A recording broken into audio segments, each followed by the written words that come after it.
I love platforming games that have a really good look and feel about them, and OVIVO has just that. The whole idea is that you seem to be this blob trapped inside black and white paintings, and depending on which colour you're in depends on where the gravity goes. If you're on the white side of things, gravity goes down. If you're on the black side of things, gravity goes up.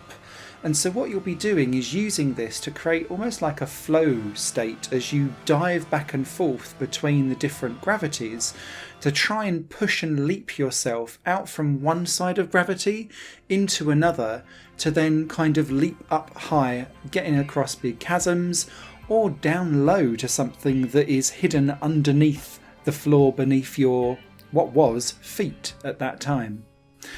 Each of these levels is a beautifully drawn painting, and what I really like about OVIVO is that as you complete the painting it will go out further and further and further, and you'll kind of see at the end of the level like the beautiful design of it all, and you're like, it's quite nice. That's what I was diving around on.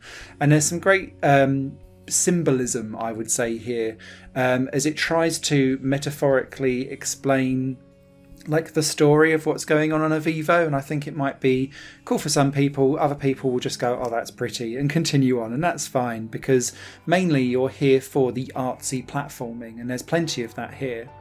There's also collectibles that you need to collect in order to get, I was playing this on PS4, the trophies and achievements, and whilst most of them are hidden in plain sight, they do take a few goes to get, and so what you might need to do is try and collect some of that flow state of bouncing up and down in a really cool way to be able to collect stuff as you go.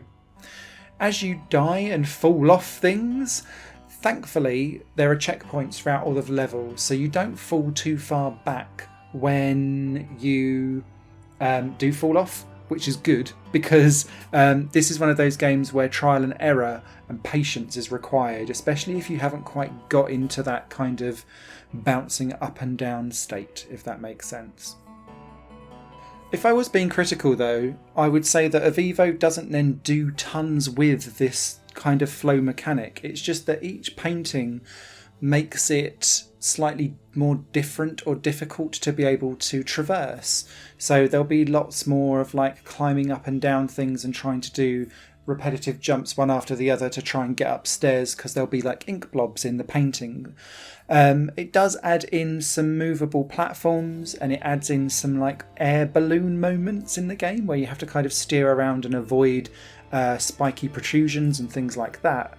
But outside of that, OVIVO is very much a one-trick pony in the way how you need to kind of just keep bouncing back and forth through the gravity of the game itself. And that's fine because the game's relatively short. You'll do it in about 3 to 4 hours, maybe a little bit more if you're going to go 100% with the collectibles. But yeah, it does what it says on the tin and does it beautifully.